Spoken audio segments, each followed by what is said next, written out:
Tá, vamos lá, pessoal, continuar então. Eu falei sobre algumas características de dados moleculares, como fazer um alinhamento, que o alinhamento representava, na realidade, uma coisa análoga àquele agrupamento de caracteres homólogos que a gente viu em morfologia, e que a gente precisava fazer um alinhamento para que a gente soubesse que a gente está falando com mutações que ocorreram na mesma posição do DNA. Assim como a gente está falando de mutações ou mudanças evolutivas que têm acontecido, por exemplo, na estrutura da mão e assim por diante. Então é fundamentalmente a mesma coisa. E é evidente que a gente, como a gente viu antes, a gente tem que estar lidando com genes, se vocês lembram do termo, ortólogo, né? Que são genes que são homólogos entre si. Né? Não são cópias do gene que passaram a ter uma história diferente no passado e, portanto, eles contam histórias efetivamente diferentes entre si, então a gente precisa usar sempre gene ortólogo. Existem maneiras de fazer isso, vocês podem me questionar durante as aulas sincrônicas, a gente vai discutir sobre isso, e eu estou pensando se eu não devo fazer um pequeno exercício com vocês de reconstrução filogenética com dados moleculares.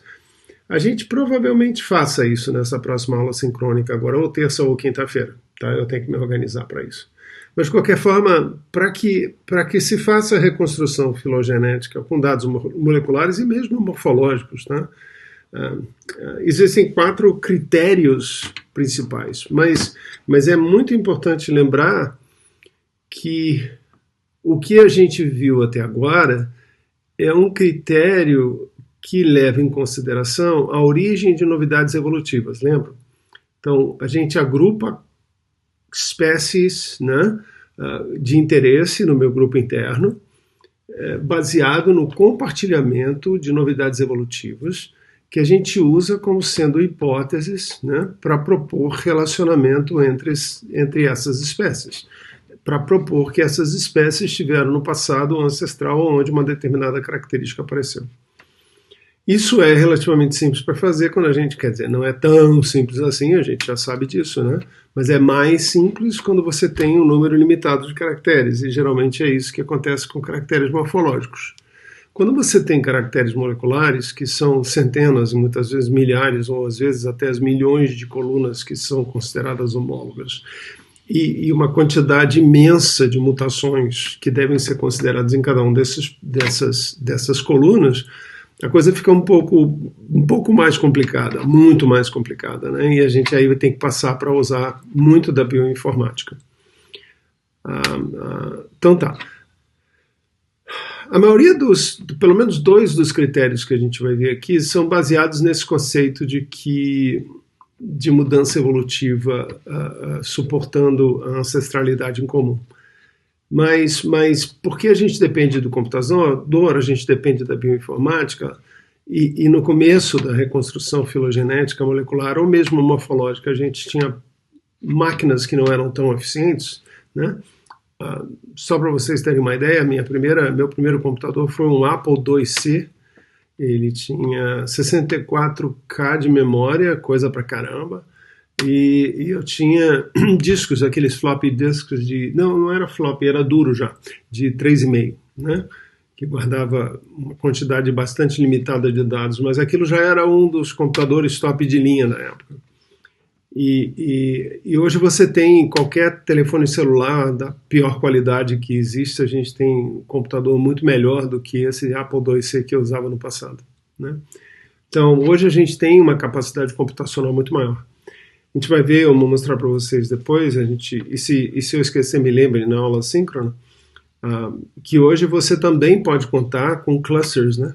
Grupos de computadores que são colocados e disponibilizados online gratuitamente em algumas situações, ou pagos em outras situações, para que a gente possa fazer algumas análises mais pesadas. Então, existem algoritmos específicos hoje para poder permitir você fazer análises de parcimônia, como a gente fez para morfologia, para moléculas, e a partir daí a coisa fica um pouquinho mais complicada, porque aí começa a existir outros parâmetros que são utilizados na reconstrução filogenética, a gente vai ver já já, que tornam a análise bem mais pesada, bem mais computacionalmente pesada, e, portanto, é uma excelente ideia usar esses sistemas de computação que permite você usar vários cores, né? São vários computadores ou vários cores que processam a informação paralelamente e dão uma resposta muito mais rápida do que se você usasse o seu próprio computador.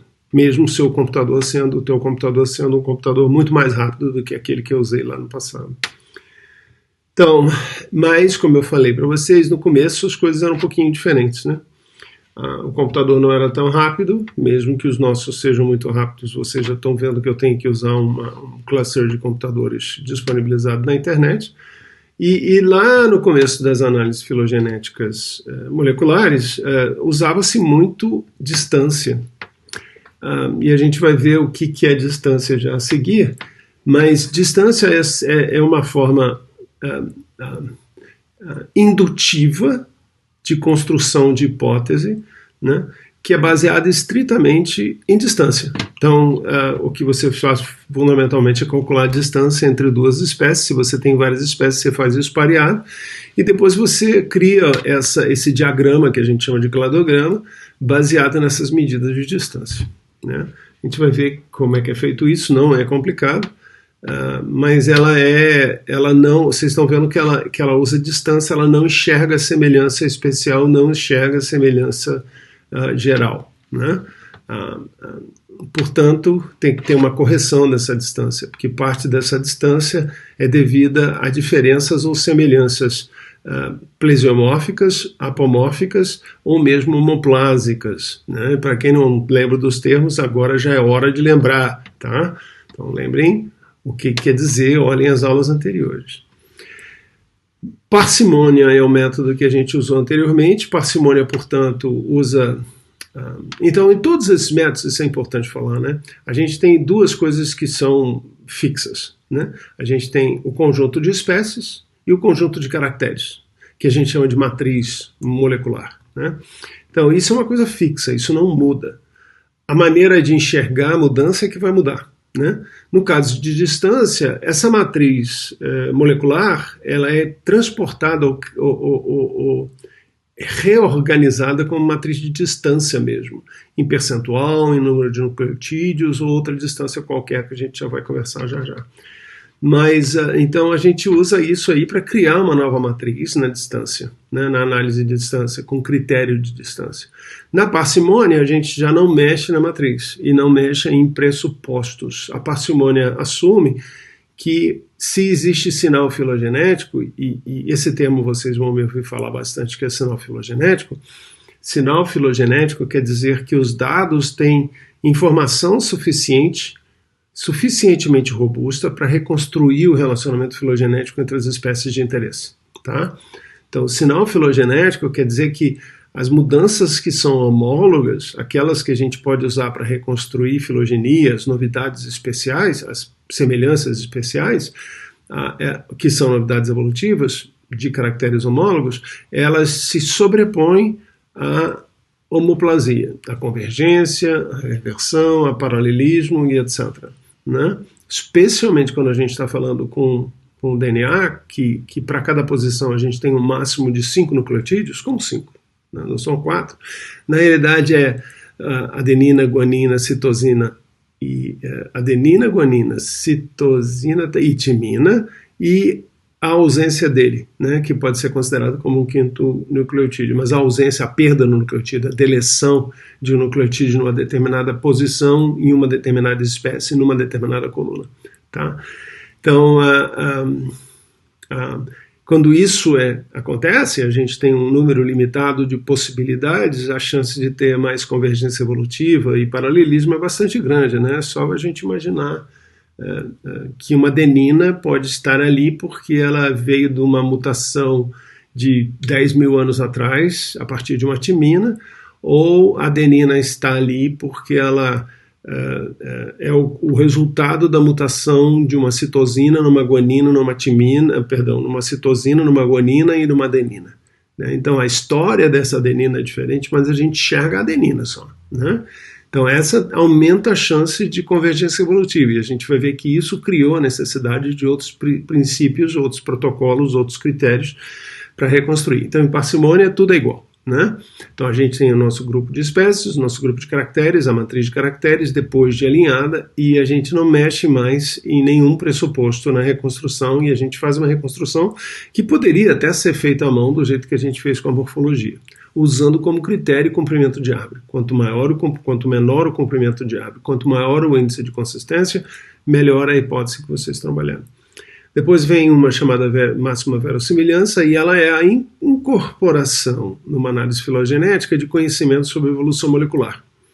Então a gente sabe, por exemplo, que existem, em algumas circunstâncias, nucleotídeos que têm maior probabilidade de mudança e mutação num outro tipo de nucleotídeo, né? Então, se existe uma probabilidade maior de um nucleotídeo mudar para um outro, isso tem que ser considerado na reconstrução filogenética, porque a probabilidade de você ter convergência evolutiva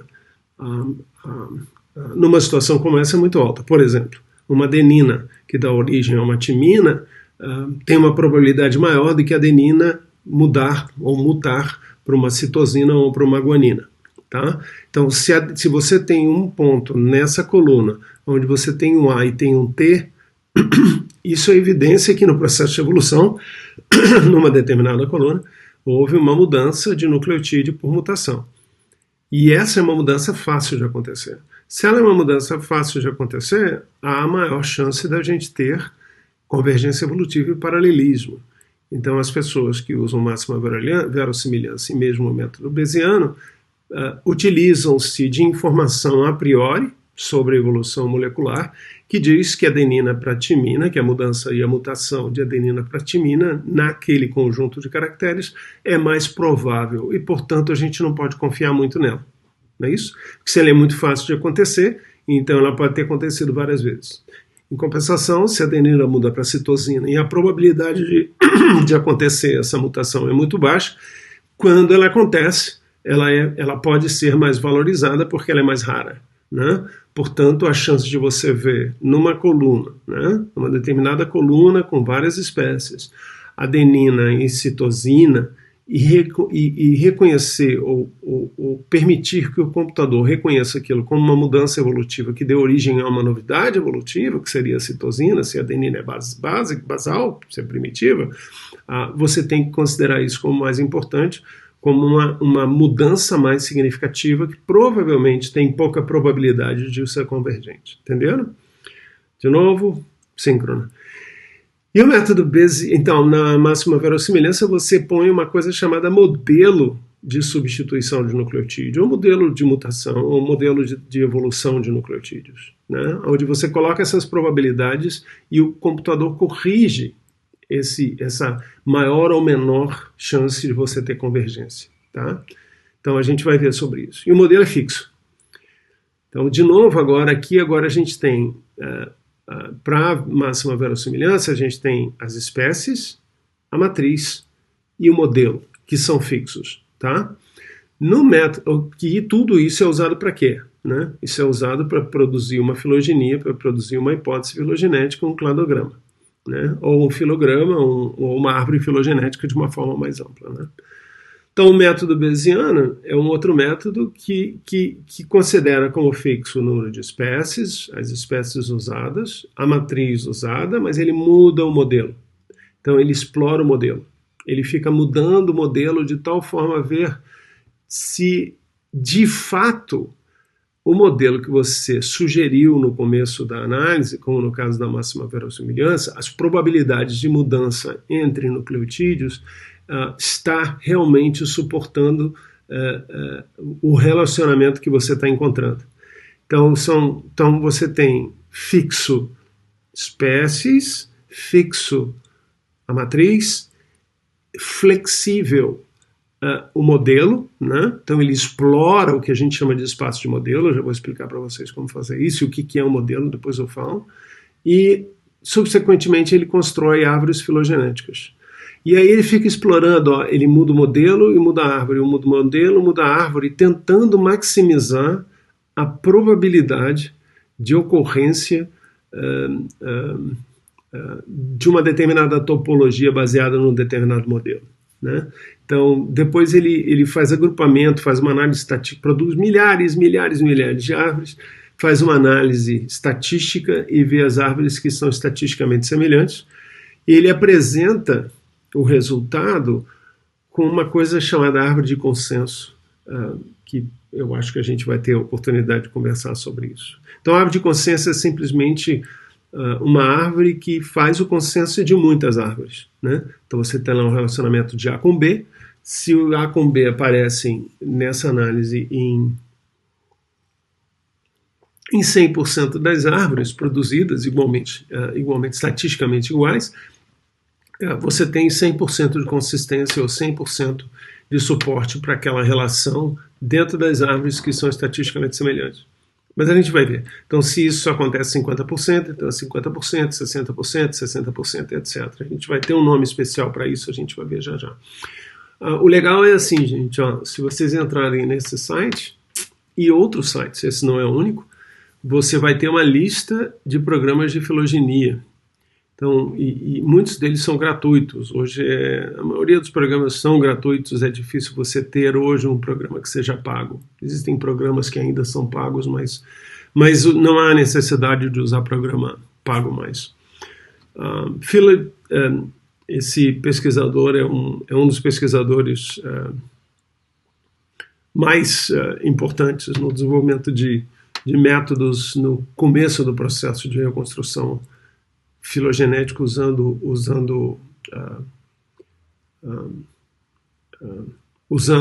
computador, né? Philip é o nome do programa que ele desenvolveu, o nome dele é Joe Felsenstein. Joe Felsenstein. Então eu nem sei se ele está nativo ainda, né? Essa página tem sido colocada online gratuitamente durante muito tempo. Eu espero que ela ainda continue. Eu dou uma olhadinha nisso depois e falo para vocês. Mas de qualquer forma, independente disso, tem vários outros sites que vocês vão encontrar. Eu coloquei alguns para vocês já na nossa UFPR virtual. Então, o método de distância é muito simples, né? Ele calcula a diferença entre dois nucleotídeos, faz uma comparação par a par daquela matriz. Então a gente tem uma matriz de caracteres homólogos, uma matriz de colunas alinhadas, né? Elas têm que ser alinhadas, e eu calculo qual é o percentual de semelhança entre uma sequência e outra sequência, e isso aí eu acabo criando uma matriz de distância entre as espécies de interesse, tá? Essa matriz de distância, se vocês se lembram, ela pode ser corrigida também por aquela probabilidade de substituição quando as probabilidades são reconhecidamente não iguais, tá? Se a taxa de mutação é diferente, a gente vai ver o modelo já já, você pode ter essa informação. Então você pode calcular a distância baseada nessa probabilidade também, tá? Então se você tem lá 20 nucleotídeos de diferença entre duas espécies e 10 desses nucleotídeos têm 50% de chance de acontecer, isso quer dizer que 50% de chance de acontecer 50% de probabilidade de acontecer é uma probabilidade alta, né? Então a chance disso aí ser homoplásico é bastante alta e a gente pode botar um fator que vai corrigir isso para baixo e tornar a distância menor, né? Quando ele calcular a distância, ele vai calcular como sendo uma distância menor. Então você acaba tendo um valor de distância que não é um valor absoluto em número de nucleotídeos, nem em probabilidade, em percentual de diferença dos nucleotídeos, etc. Existem vários algoritmos para fazer isso. No começo da reconstrução filogenética, o PGMA era o mais usado. Hoje o Neighbor Joining é mais usado porque ele se aproxima um pouco mais da realidade da história de evolução molecular, que é as probabilidades serem relativamente diferentes, ter taxas diferentes de evolução, tanto dentro da árvore, quanto em posições específicas, quanto essas mudanças no nucleotídeos.